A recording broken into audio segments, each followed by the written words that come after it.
23 سال حضور کو وقت ملا، مختصر وقت ظاہراً تبلیغ کرنے کے لیے، پوری دنیا میں دین بھی پھیلانا ہے۔ گھر میں 11 ازواج ہیں، 4 بیٹیاں ہیں، ان کی اولادیں، سارے کام کاج بھی دیکھنے ہیں۔ لیکن سیدہ طیبہ طاہرہ حضرت عائشہ صدیقہ رضی اللہ تعالیٰ عنہ فرماتی ہیں سارا دن تبلیغ کرتے، ہر غلام کے دکھ سنتے، گھر میں آتے تو اپنے گھر والوں کا خیال کرتے، کام میں ہمارا ہاتھ بٹاتے۔ قربان جاؤں، کہتی ہیں زمانہ سارا سو جاتا لیکن آمنہ کے لال مصلی بچھا لیتے۔ دنیا سو گئی، ساری سب سو گئے، جو خدام تھے، وہ جو غلام تھے، وہ سو گئے۔ صحیح مسلم میں لفظ ملیں گے، سیدہ پاک فرماتی ہیں او میرے نبی کے غلاموں، میں نے یہ رنگ بھی دیکھا ہے کہ حضور نے اتنا کھڑے رہے، اتنا قیام کیا، اتنا قیام کیا کہ مقدس پیروں میں ورم آ گئے، سوج گئے پیر۔ ہم سیر کرنے گئے تو تھک گئے، بات الگ ہے، لیکن عبادت میں یہ بھی تو مسلم شریف ہے نا، یہ بھی تو دین ہے نا، یہ بھی تو حضور کی سنت ہے، یہ بھی تو وہ چیز ہے جو کریم کی آنکھوں کی ٹھنڈک ہے۔ سیدہ فرماتی ہیں پیروں میں ورم آ گئے، اور ساری رات ہی حضور نے نماز پڑھی اور ایک ہی آیت بار بار دہرائی۔ مسجد نبوی میں بلال حبشی نے فجر کی اذان دے دی اور حضور ابھی مصلی پہ تھے، کریم فارغ ہوئے۔ میں نے عرض کی یا رسول اللہ صلی اللہ علیہ وسلم، آپ کے تو صدقے اللہ اگلے پچھلوں کے گناہ معاف کرے گا، تو آپ اتنی آہوزاری کیوں فرماتے ہیں؟ آپ تو شفیع ہیں، آپ تو انبیاء کے امام ہیں۔ تو حضور نے فرمایا عائشہ تم نے گنوایا ہے نا میرے اللہ کی مجھ پر کتنی رحمت ہے، افلا اکون عبدا شکورا، فرمایا اگر اس نے اتنی نعمتیں دی ہیں تو کیا میں اس کا شکر گزار بندہ نہ بنوں؟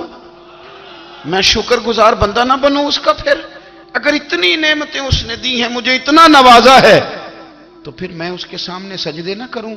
او میرے بھائی، بڑے قابل فخر لوگ ہیں ہم کہ ہم نبی پاک کے غلام ہیں، ہم قابل فخر ہیں کہ نبی کریم کے غلام ہیں۔ کیا کبھی اس غلامی کے شکرانے میں بھی 2 نفل پڑھے کہ یا اللہ تیرا شکر ہے تو نے ہمیں حضور کا غلام بنایا ہے؟ یاد رکھیں کہ اپنی روحانی زندگی کو آباد کریں، استغفار پڑھیں، تسبیحات کریں، کچھ چھوٹے چھوٹے اعمال ہیں ان کو اپنی زندگی میں حصہ بنائیں۔ ترمذی شریف میں حدیث ہے، نبی پاک صلی اللہ علیہ وسلم نے فرمایا 3 مرتبہ صبح، 3 مرتبہ شام اعوذ باللہ السمیع العلیم 3 دفعہ یہ پڑھو، اور 1 دفعہ سورۃ حشر کی آخری 3 آیات، هو اللہ الذی لا الہ الا هو عالم الغیب والشہادۃ هو الرحمن الرحیم۔ اعوذ باللہ من الشیطان الرجیم ہے نا، اس کو پڑھنا ہے اعوذ باللہ السمیع العلیم من الشیطان الرجیم۔ فرمایا 3 دفعہ اس کو پڑھو اور 1 دفعہ سورہ حشر کی 3 آیتیں، 1 دفعہ صبح اور 1 دفعہ شام۔ صبح کیا ہے، شام کیا ہے؟ تو اعلیٰ حضرت بریلوی فرماتے ہیں صبح سے مراد ہے آدھی رات ڈھلنے سے لے کر سورج نکلنے تک، آدھی رات ڈھلنے سے لے کر یعنی تہجد کا ٹائم سے لے کر سورج اور شام کیا ہے، دوپہر ڈھلنے سے لے کر مغرب کی اذان تک، یہ شام ہے۔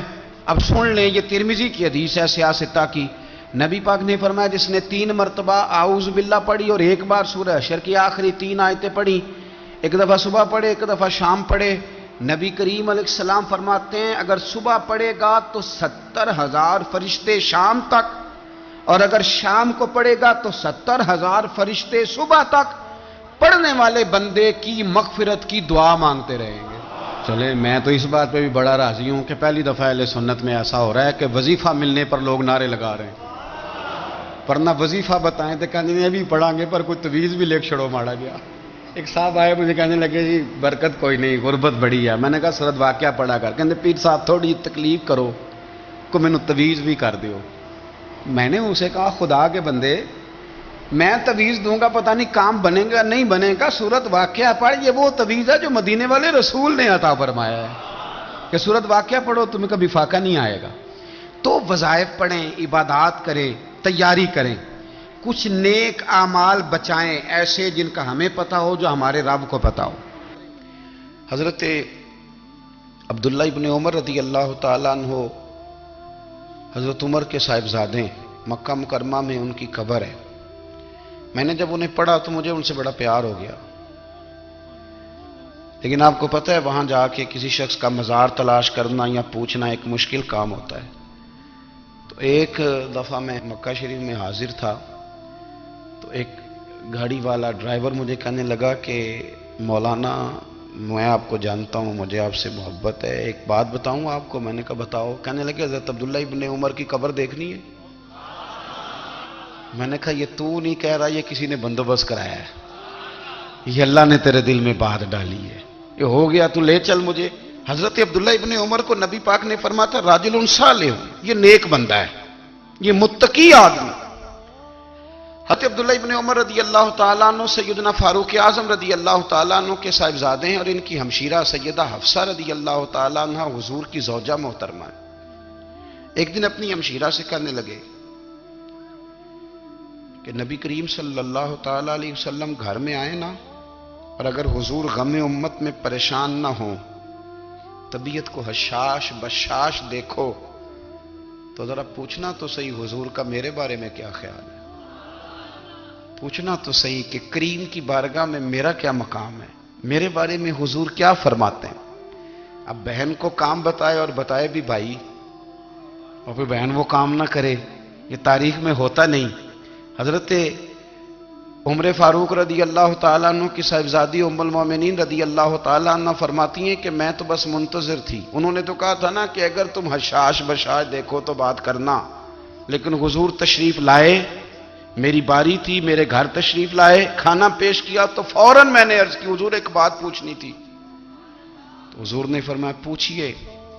میں نے عرض کی حضور میرے بھائی عبداللہ ابن عمر کے بارے میں آپ کا کیا خیال ہے؟ نوجوانوں میری بات پہ غور کرنا، میرے بھائی کے بارے میں آپ کا کیا خیال ہے؟ تو نبی کریم صلی اللہ تعالیٰ علیہ وآلہ وسلم نے میری طرف دیکھا، اور پھر حضور زیر لب تھوڑا مسکرائے، اور بریلی کے امام کہتے ہیں کہ حضور مسکرا دیتے تھے نا تو جو بڑا دکھی ہوتا تھا وہ بھی ہنس پڑتا تھا۔ اب سوال پیدا ہوتا تھا کہ پھر تو اس مسکراہٹ کے لیے انتظار کرنا پڑتا ہوگا کئی کئی مہینے کہ حضور مسکرائیں تو رونے والے ہنسیں، تو اعلیٰ حضرت فرماتے نہیں، انتظار نہیں کرنا پڑتا، یہ مسکراتے رہنا تو حضور کی عادت ہے۔ جس کی تسکین سے روتے ہوئے ہنس پڑے، اس تبسم کی عادت پہ لاکھوں سلام۔ یعنی یہ تو عادت ہے حضور کی مسکراتے رہنا، اس کے لیے انتظار نہیں کرنا پڑتا۔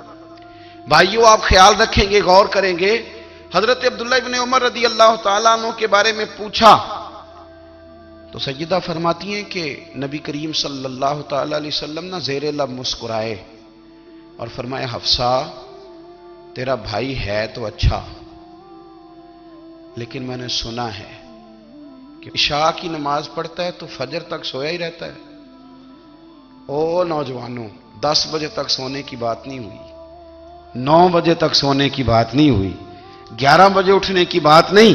حضور فرمانے لگے میں نے سنا ہے کہ عشاء کی نماز پڑھ کے سو جاتا ہے اور فجر تک سویا ہی رہتا ہے، اسے چاہیے کہ تہجد کے وقت اٹھا کرے، اللہ کی بارگاہ میں حاضر ہوا کرے، آہوزاری کرے، سجدے کرے، عبادت کرے، اٹھتا ہے اور فجر میں جا کے اٹھتا ہے۔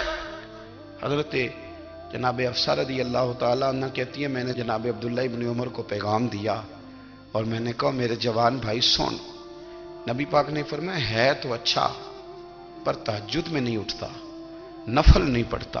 او میری ملت کے جوانوں، مزہ نہیں آ جاتا جب ساری دنیا سوئی ہو، ساری دنیا، اور بستر بھی گرم ہو اور نیند بھی پورا غلبہ کر رہی ہو، اور اچانک گھنٹی بجے دماغ میں، آنکھ کھلے، گھڑی پہ نظر پڑے، 3:30 4 بجے کا پیغام گھڑی بتائے، اور کوئی چڑھتی جوانی والا اٹھ کے وضو کرے، اور جب وہ مصلی کھول کے بچھائے تو مدینے والے محبوب کہتے ہیں کہ ہر نماز پہ رب ثواب دیتا ہے، اور جو اٹھ کے تہجد کی نماز پڑھے اسے دیکھ کے تو رب مسکراتا ہے، جو اس کی شان کے لائق ہے، جو اس کی شان کے لائق، وہ مسکراتا ہے، خوش ہوتا ہے کہ میرا بندہ تہجد میں اٹھ گیا، وہ مسکراتا ہے۔ کاش ہماری صبحیں کبھی اپنے مالک کے نام ہو جائیں، کاش کے صبح حضرت ابو الحسن رحمت اللہ تعالی علیہ حضرت معاذ ابن جبل رضی اللہ تعالیٰ عنہ کے پاس بیٹھا کرتے تھے. فرماتے ہیں ان سے جو پیار بڑھا تو پھر میرا مصلی سے بھی بڑھ گیا. تابعی ہیں. فرماتے ہیں صحابی رسول سے محبت ہوئی تو ذکر سے بھی ہو گئی, پھر درود شریف سے بھی ہو گئی. محبت ان سے بڑھی تو پھر اللہ نے مسجد کا پیار بھی بڑھا دیا. آپ فرماتے ہیں کہ میری ہر وقت بھی یہ چاہتی تھی کہ بس اللہ اللہ کروں, بس اللہ اللہ کروں, بس نہ میں ذرا تھوڑی جان چھڑاؤں لوگوں سے, کو 10 منٹ ملے تو میں کچھ 4 نفل پڑھ لوں, میں تھوڑا سا نہ بچوں لوگوں سے, اور مجھے تسبیح ملے تو میں نہ کچھ 400-500 دفعہ استغفار پڑھوں, سبحان اللہ, الحمدللہ, اللہ اکبر, لا حول ولا قوت الا باللہ, میں نہ تسبیحات پڑھوں. فرماتے ہیں کہ بچے تھے گھر میں 6-7, غربت تھی, کام ملتا کوئی نہیں تھا, اور میں کام چور نہیں تھا, کام ڈھونڈتا تھا, پر اللہ کی قدرت کے کام نہیں ملتا تھا. فرماتے ہیں کہ میں نے ایک دن اپنی اہلیہ سے کہا کہ آج میں پھر جاتا ہوں کام ڈھونڈنے. تو میری بیوی بڑی فرما بردار تھی, پر اس دن نہ غربت کے ہاتھوں تنگ آ کے کہنے لگی, آج نانا کوئی تو چیز لے کے آیا, تو مجھ سے بچوں کی بھوک نہیں دیکھی جاتی. یہ سب روگاں دا روگ محمد جس دا نام غریبی, کنڈ بلا کے لنگ جاندے نہیں دوست یار قریبی. آج نہ کچھ لے کے آیا تو میں بچے لے کے میکے چلی جاؤں گی. شیخ فرماتے ہیں کہ میں بڑا پریشان گھر سے نکلا, پر میں نے صبح سے لے کے زور تک کام ڈھونڈا, کام ملا کوئی نہیں. تو میرے دل میں خیال آیا, چلو کام نہیں ملتا تو اللہ اللہ تو کرے نا, چلو بندوں کی مزدوری نہیں ملتی تو رب کریم کی عبادت ہی کرتے ہیں. فرماتے ہیں کہ میں نے نا فرات کے پانی سے وضو کیا, نہر کے, شدید دھوپ تھی, ساتھ ریت تھی, اور ریت تپ رہی تھی. میں نے اپنا رومال وہیں مصلی کے طور پر بچھا لیا, اور فرماتے ہیں کہ زور سے لے کر عصر تک نماز پڑھی, دھوپ بھی پورے زور پہ, پر میرے سجدے کا ذوق بھی پورے زور پہ. فرماتے ہیں سورج بھی چمک رہا ہے, اور رب کی عبادت کا ذوق بھی پورے زور پہ. میں سجدہ کروں تو پھر میرا اٹھانے کو جی نہ چاہے. میرے استاد لکھا کرتے تھے, یہ ان کا شعر ہے, وہ کہا کرتے تھے مجھے سوز دے, مجھے ساز دے, اور مجھے نیم شب کا نیاز دے, دم سجدہ خود کو میں توڑ دوں, مجھے ایسا ذوق نماز دے. اور میں تیری بہار کا پھول ہوں, میں کھلا بھی ہوں تو تیرے لیے, مجھے میری شاخ سے توڑ لے, مجھے اپنی زلف کا ناز دے. بھائی فرماتے ہیں کہ عصر تک میں نے نفل پڑھے, دل ڈھلنے لگا, عصر کی نماز پڑھی اور میں وہاں سے چلا. اب میں جب نکلنے لگا تو دل میں خیال آیا کہ چھوٹی چھوٹی دیواریں ہیں گھر کی, بغیر کچھ لیے جاؤں گا تو بیوی دور سے دیکھے گی تو شور کرے گی کہ پھر خالی ہاتھ آ گیا ہے. کہتے میں نے اپنے اسی رومال میں جس پہ میں نے نماز پڑھی تھی نا, رومال میں کی آخی دے پنجابی جو صافہ کہتے ہیں, اسی میں نا میں نے کچھ ریت بھر لی کہ وہ دور سے دیکھے گی تو سمجھے گی کچھ لے کے آیا ہے, چلو جا کے اسے بتا دوں گا کہ آج پھر مزدوری نہیں ملی. کہتے ہیں وہ ریت لے کر جب میں گھر میں گیا تو پہلے بیوی دروازے پہ کھڑی ہوتی تھی, پوچھتی تھی خالی ہاتھ آ گئے ہو, آج میں نے دیکھا تو ہے ہی کوئی نہیں. فرماتے ہیں میں اندر داخل ہوا, سلام لیے, کونے میں میں نے وہ رومال رکھ دیا, اور میں نے آواز دی کہ بھلی مانس کہاں ہو. تو وہ کہنے لگی آپ منہ ہاتھ دھو لیں, میں روٹی لے کے آئی. میں نے کہا روٹی کہاں سے آ گئی, یہاں تو کئی دنوں کے فاقے, تو کئی دنوں کی غربت ہے, یہاں تو اس گھر میں تو فقیری ہے. فرماتے ہیں کہ وہ روٹی لے کے آئی, اور اس وقت کی جو موجودہ نعمتیں تھیں, سمجھ لیں سلاد, اچار, ہر چیز ساتھ لائی. میں نے کہا کہ بچے کہاں گئے, کہنے لگی وہ کھانا کھا کے کھیلنے گئے, آپ کھانا کھا لیں آ جاتے. کھانا اس نے چن دیا. میں نے حیرت انگیز لہجے میں ساری نعمتیں اپنے دسترخوان پہ دیکھ کر کے بیوی سے پوچھا یہ کہاں سے آیا کھانا, بچوں کو تو نے کہاں سے کھانا کھلایا, یہ سارا کچھ کیسا ہے. تو کہنے لگی پتہ نہیں آج آپ کس کریم کی مزدوری کرنے چلے گئے تھے, پتہ نہیں کس کریم کی, میرے گھر میں تو اتنی نعمتیں آئی ہیں کہ مجھ سے سنبھالی نہیں جا رہی, اتنا اناج ہے, اتنا گندم ہے, کس کریم کے دروازے آج چلے گئے تھے. یہ کہتے کہتے وہ اٹھی اور اٹھ کر کے کہنے لگی پہلے بڑا کچھ آیا تھا, اب کیا لے آئے ہو. اور جا کر کے نا اس نے وہ ریت والا رومال کھولا کہنے لگے میں تو لے کے آیا تھا ریت، تو میرے رب نے اسے بھی سونے اور ہیرے بنا دیا تھا۔ جب آپ کی توجہ اللہ کی جانب، میرے نبی پاک صلی اللہ تعالی علیہ وسلم نے فرمایا ہر چیز اپنے رب سے مانگ، ہر چیز مانگ، ہر چیز مانگ۔ یا رسول اللہ کیا کچھ؟ میرے محبوب نے فرمایا تیرے گھر میں نمک بھی ختم ہو جائے تو وہ بھی اپنے رب سے مانگا کر، تو مانگنا وہ تجھے دے گا، تو اس کی بارگاہ میں کشکول طلب دراز تو کرنا۔ اور ترمذی شریف میں عجیب لفظ ہیں، رسول کائنات نے فرمایا، رب کریم فرماتا ہے جب میرا بندہ ہاتھ اٹھاتا ہے نا تو مجھے حیا آتی ہے کہ میں خالی کیسے لوٹا دوں اس کے۔ اتنے بڑے بادشاہ کی بارگاہ میں، او بھائی لوگوں سے عزتیں تلاش کرتے ہو تو وہ کیا تمہیں عزت دیں گے؟ وہ تو کل اچھا کہتے ہیں پرسوں برا کہنے لگ جاتے ہیں۔ لوگوں کے سامنے گڈ بک میں آنا چاہو گے تو وہ تو سویرے تمہارے بارے میں کچھ کہیں گے، شام کچھ اور کہیں گے۔ اپنی روحانی زندگی آباد کریں، اپنے مصلح کو وقت دیں، اور دنیا سے چھپ کر اس موبائل کو بند کر کے اور اپنے آپ سے بھی چھپ کے اور تنہا ہو کے چھپا کے سارا کچھ اپنے آنسو اپنے رب کی بارگاہ میں پیش کریں، اس کے حضور حاضری دیں۔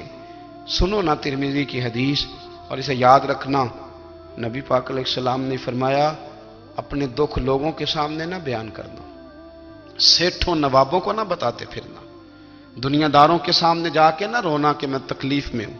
فرمایا اگر دنیا داروں کو دکھ بتاؤ گے رب تمہیں کبھی غنی نہیں کرے گا، اور لوگ ہیں کہ الٹا مذاق اڑائیں گے۔ آپ کی جس سے بڑی پکی یاری ہے نا، پکی، وہ تب تک پکی ہے جب تک آپ نے 50,000 مانگا نہیں، اور جس وقت آپ نے کہہ دیا کہ میں مجبور ہوں میری مدد کر تو پھر ختم ہو گئی دوستی۔ لوگوں کے تعلقات آپ کے ساتھ تب تک ہیں جب تک آپ ان سے کوئی ضرورت وابستہ نہیں کرتے۔ کریم محبوب فرمانے لگے بندوں کے سامنے دکھ نہ بیان کرنا، اللہ تجھے کبھی غنی نہیں کرے گا۔ تو اپنے دکھ اپنے رب کو بتا، تو دعائیں مانگ، تو اس کی بارگاہ میں حاضر ہو، تو اس کے حضور عرض کر۔ فرمایا اپنے دکھ اپنے رب کو بتا، وہ جلدی کرے یا دیر سے کرے تجھے ساری دنیا سے بے نیاز کر دے گا، تجھے کسی کا محتاج نہیں رہنے دے گا۔ اپنے مصلح کو، اپنی دعاؤں، ایک بزرگ فرماتے ہیں میں نے دعا مانگنے کا طریقہ اپنی بیوی سے سیکھا۔ دعا مانگنے کا طریقہ اپنی، سیکھنے والے تو اپنے بچوں سے بھی سیکھ لیتے ہیں، سیکھنے والے تو ہر ایک سے سیکھتے ہیں۔ وہ کہتے ہیں میں نے دعا مانگنے کا سلیقہ اپنی بیوی سے سیکھا ہے۔ حضرت وہ کس طرح؟ فرمانے لگے میری بیوی نے نا مجھے کوئی کام بتایا، کچھ پیسوں کی ضرورت کے لیے کہا، تو میں نے اسے کہا کہ بھئی ابھی میرے پاس نہیں ہے، کچھ دنوں میں آتے ہیں تو میں دے دوں گا۔ عورتوں کی عادت ہوتی ہے وہ بار بار یاد کراتی ہیں، 2-4 دنوں کے بعد پھر اس نے کہا حضرت وہ میں نے کہا تھا کچھ پیسے، میں نے اسے کہا کہ ابھی میرے پاس نہیں ہے، کچھ دنوں میں ملتے ہیں تو میں تمہیں دے دوں گا۔ اس نے کچھ دنوں کے بعد پھر کہا حضور وہ میں نے کچھ پیسے کہے تھے۔ فرماتے میں نے ڈانٹ دیا، میں نے کہا کہ کیا تو روز مجھے شرمندہ کرتی ہے، کہا نا میرے پاس نہیں ہے، ہوں گے تو دے دوں گا، تو روز یاد کراتی ہے۔ فرماتے ہیں اس نے پہلے تو میری ڈانٹ کو سہا، پھر میرے سخت جملوں نے اس کی آنکھوں میں آنسو پیدا کر دیے، پھر اس نے اپنے آنچل میں اپنے اس دکھ کو سمیٹا، اور پھر اس نے ایک جملہ کہا تو میں رو پڑا، اور مجھے اپنے رب سے مانگنے کا طریقہ آ گیا۔ مجھے کہنے لگی حضرت جی آپ نے ڈانٹ دیا میں نے سہ لیا، پر آپ ہی میرے شوہر ہیں، بتائیں نا آپ سے نہ کہوں تو میں کس سے جا کے کہوں۔ فرماتے ہیں میں رو پڑا، اور میں کھل کے رویا، اور میں تڑپ کے رویا، اور پھر میری سسکیاں بند گئیں۔ تو مجھے کہنے لگی آپ کو کیا ہوا؟ میں نے کہا مجھے بھی دعا مانگنی آ گئی ہے، جب میں اسے کہوں گا نا اللہ تو ہی میرا رب ہے، میں تجھ سے نہ کہوں تو میں کس سے جا کے کہوں؟ میں کیوں کسی بندے سے سوال کروں؟ میں کیوں کسی دنیا دار سے کہوں؟ میں تیرے بندوں کا، نیک بندوں کا وسیلہ لے کے، تیرے محبوب کی غلامی لے کے تیری بارگاہ میں آیا، تجھ سے نہ مانگوں تو کس سے مانگوں؟ سمجھ آ گئی ہے جب میں اس رنگ میں مانگوں گا تو پھر رب میرے اوپر بڑا ہی فضل فرمائے گا، وہ میرے اوپر بڑی رحمت کرے گا، وہ میرے لیے آسانیاں کرے۔ عزیز دوستو ہم اس طرح کرنے لگ گئے ہیں کہ ہم نے نا اپنے تعلقات پر اعتماد کرنا شروع کر دیا ہے۔ میرے تعلقات بہت ہیں، ہم نے اپنی دولت پر اعتماد کرنا شروع کر دیا ہے، میرے پاس دولت بہت ہے۔ ہم نے اپنے علم پر، اپنی شہرت پر اعتماد کرنا شروع کر دیا ہے کہ میرے پاس فلاں چیز بہت ہے۔ یاد رکھنا جب بے نیاز اپنی صفت بے نیازی دکھاتا ہے تو بڑی بڑی دولتوں والے مجبور نظر آتے ہیں۔ بھائیو، جب انسان کا رشتہ اپنے مالک کے ساتھ ہوتا ہے پھر تو غم بھی کچھ نہیں کہتے، پریشانیاں بھی کچھ نہیں کہتی، پھر تو زندگی صبر والی، پھر تو زندگی توکل والی، پھر تو زندگی بھروسے والی، پھر انسان اپنے آپ کو رسوا نہیں کرتا، دنیا داروں سے امیدیں اس کی ختم ہو جاتی، امیدیں اللہ رسول سے لگا لیتا ہے، مضبوط ہو جاتا ہے، مضبوط، طاقتور ہو جاتا ہے، خوددار ہو جاتا ہے، باوقار باعزت ہو جاتا ہے۔ حضرت بہلول دانا رحمت اللہ علیہ بیٹھے تھے تو ہارون رشید حج کر کے آ رہا تھا، تو رستے میں حضرت شیخ سے ملاقات ہو گئی تو السلام علیکم کے بعد کہنے لگا حضور کوئی حکم ہو تو بتائیے گا۔ تو حضرت بہلول دانا فرمانے لگے تیرا رب کون ہے؟ اس نے کہا اللہ۔ تو فرمایا میرا کون ہے؟ کہا اللہ۔ فرمانے لگے تو بڑا ہی بیوقوف ہے، کیا تو یہ سمجھتا ہے کہ رب ہارون رشید کو تو دے گا اور بہلول دانا کو بھول جائے گا؟ تیرا بھی وہی رب ہے، میرا بھی وہی رب ہے، اس نے اگر تجھے دے کے آزمایا ہے تو ہو سکتا ہے مجھے نہ دے کے آزما رہا ہو، جب اس کی حکمت کے تقاضے ہوں گے تو عطا کرے گا اور دے گا، تو جا اپنا کام کر۔ بھائی، اپنی روحانی زندگی، اپنی عبادات، اپنے وظائف، اپنے روزمرہ کے معاملات، اپنی دعائیں، اپنا استغفار، دیکھو کوئی مشکل کام تو نہیں، 2 رکوع ہیں سورہ واقعہ کے، اگر رات کو پڑھ لی جائے تو۔ میں کس طرح یہ بات بیان کروں کہ تعویذ بانٹنا آسان ہے اور وظیفہ بتانا مشکل ہے؟